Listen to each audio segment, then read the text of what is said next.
What up, homeboys? So we cleared the Zul Gurub on the PTR today. Essentially, it is a 10-man, and there is quite a lot to talk about. They introduced a new mechanic. Basically, every time you kill a boss, the ghost of that boss is gonna come out, and they are gonna give you a buff. You can only get one of their buffs at the same time. The way I look at it is like in Mega Man. You know how when you kill a boss in Mega Man, you get their powers, and they are very useful against certain types of other bosses. The same is true here. So I think a lot of raids are gonna spend a long time theory crafting what's gonna be the best way to approach what boss to kill first, because remember, you can just skip the bosses and go to whatever you want first, really. People are gonna spend a while arguing like what boss should they get first. Now, I am not sure if I got to see all the buffs. I'm checking at my footage right now, but I can tell you. High Priestess Jeklik, that's the bat person, the crazy bat lady. She makes it so 5% of your damage heals you. As a tank, that is absolutely freaking busted, because remember guys, healing is AoE threat, so you get a huge buff to your general threat, and at the same time you're healing yourself the whole time. So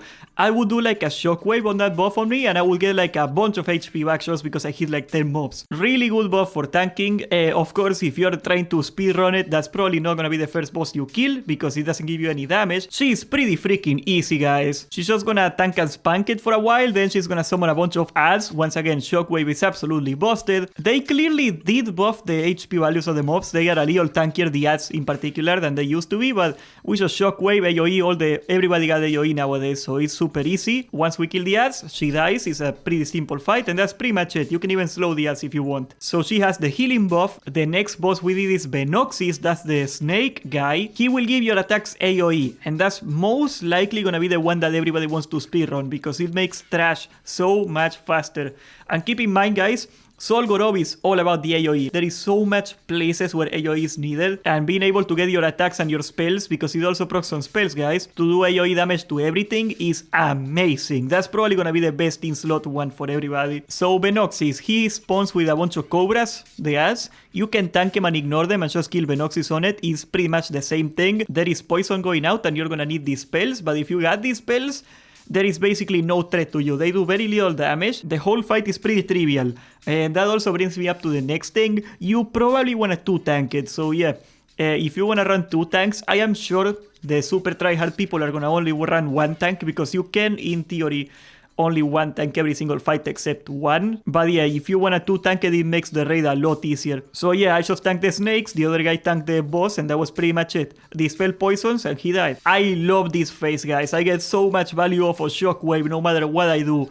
It's the best rune ever. I thought it was pretty underwhelming, and now it's awesome. The next boss is High Priestess Marley. She just summon spiders, lots of spiders actually, and she will also slow you. She will throw a slowing poison on you, so you gotta dispel it so you can get the most DPS from the fight. But if you were to put a gun on me and ask me what she does, I couldn't tell you. She must have been doing something the whole fight. I couldn't tell. I don't think she has any important mechanics. Like, we just tanked and spanked her, dispelled the poison once again, and she died. So yeah, you can easily 1-tank it in this fight if you want. Only gotta handle the spiders. Her buff is gonna give you crit, and that's probably for the parsing people, because of course the poison is only AoE, so it's not gonna help you for the actual boss parses. So you're allowed those all the world, all the people that wanna get those 99s, they are probably gonna start at Marley just to get that buff. Now, Bloodlord Mandokir was as scuffed as it could be for us, because we pulled them alongside a trash pack. So forget me for not being able to show you what's going on here very well, but basically he's gonna spawn with a raptor, Ogan, and you're supposed to kill him, but we didn't kill him because of all the mess.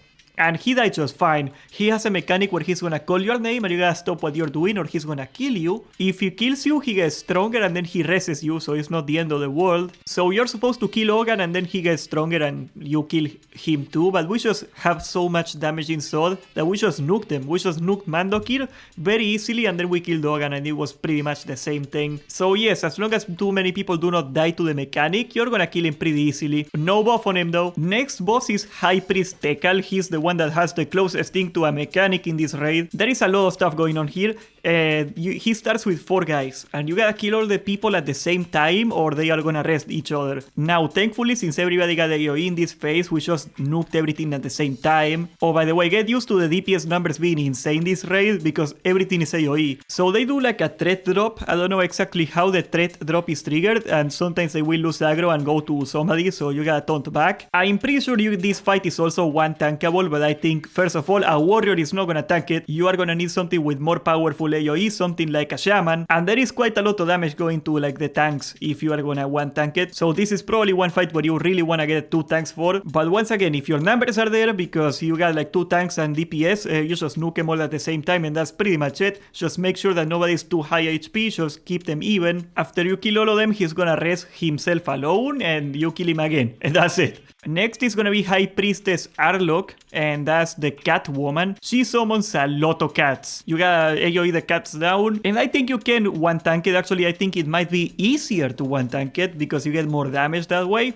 All you gotta do is be able to CC them and slow them and hopefully not lose aggro, once again, not for warriors. The cats do not do a lot of damage, even though they are way tankier than they were in vanilla, that's for sure. But it wasn't particularly hard, we just AoE'd everything down. People were doing like 25,000 damage, it was insane because of all the AoE going out. Shockwave, so much value of Shockwave, stunning everything AoE, war stomps, whatever you got. We didn't even have to kite really, even though we could have kited. I think this is my favorite fight in all of Zul Gurub, just because the constant AoE going, it feels so much fun, you're spamming AoEs all the time, people are doing a trillion damage.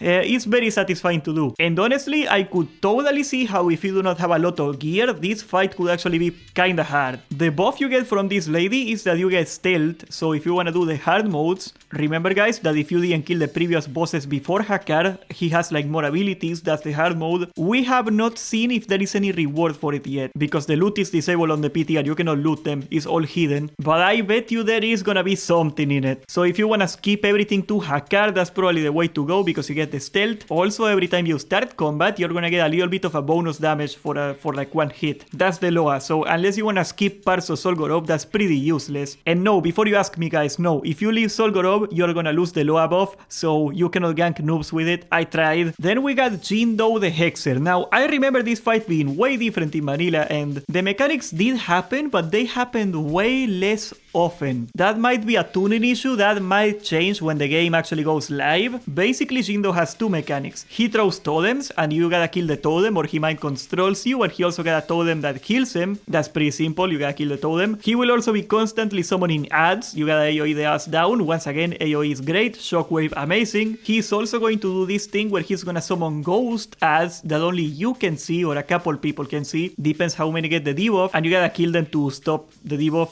And that's pretty much it too. And finally, the one mechanic that everybody remembers from vanilla, he will pull you into a bunch of skeletons. There's like a pool of blood full of skeletons and he will pull you to it. All you gotta do is run away from it, but otherwise you just gotta keep an eye for the guy that gets there and just throw an AoE or something to save him. They did not do a lot of damage, so if you can just blink or run or get any sort of mobility back into the boss, you can just stack the skeletons with all the other ads and kill them very easily. Now Jin'do's Loa, I don't know if it is not enabled on the PTR, but we couldn't get any buff from him. There is no NPC that gave you a buff. I do not know if we're gonna get a buff from him on the live version and they just forgot to put it in or something, but there is no buff yet on him. So he's definitely not somebody you wanna kill first, at least in the PTR. And of course, the final boss, the big boy Hakkar. Once again, we didn't do any of the hard modes because we thought there was no reason to. But he is definitely the hardest guy in the whole raid. There is 2 mechanics with him. First of all, he's gonna mind control the tank, so you gotta have a second tank. You need 2 tanks for this fight, absolutely. And the second tank has to be second on threat because he's also untauntable, so that way you're gonna have to swap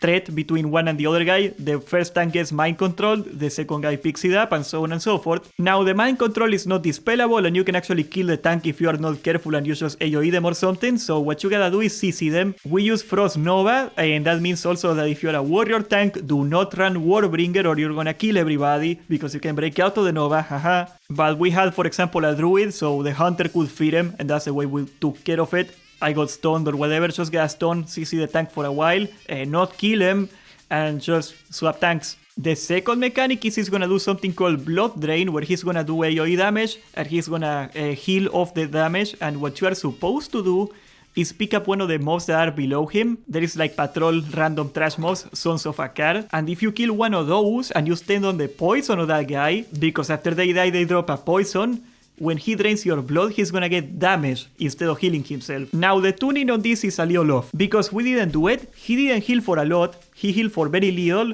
And honestly, I am convinced that it is more trouble to kill the son of Hakkar than to do the mechanic properly. But yes, that's the mechanic. If you wanna do it properly, you can do it. It's not too hard either way, but it is definitely the hardest boss in the raid. By that point in the PTR, people were running out of time, people left the raid, we tried to 8-man it and we couldn't, but with 10 people we had enough damage and it was pretty easy. So yes, overall I would say Zul Gurub is definitely very easy, but not too easy. Okay, I wanna clear this up. I know that's why you people clicked on this video. Is Zul Gurub too easy? And the answer, in my honest opinion, is not. Zul Gurub is a catch-up raid. It is designed for the people that don't have a lot of gear and just started or came back or whatever to be able to get back into a similar item level as the people that have been raiding. So they can catch up, that's the name. Also, it is a 10-man and it is shorter than Blackwing Lair, and it is very clear that it was designed to be a chill alternative to Molten Core, the same way that Onyxia and the world bosses are a chill alternative to Molten Core. Zul Gurub is gonna be a chill alternative to Blackwing Lair. I think a random pog with decently competent people that play their class properly, will easily be able to do this one without Discord, even though we were in Discord. We spent most of the time just chatting about the PTR and what we thought, you know, we were just messing around. Shout out to Multi, by the way, he made an amazing spreadsheet that shows all the mechanics of Blackwing Lair. We're gonna link it in the description too. But yes, I am very satisfied with how it feels to do Zul Gurub. It feels like a long dungeon where if you are stupid you die, and that's all I wanted. Subscribe, join the Discord, and thank you for watching.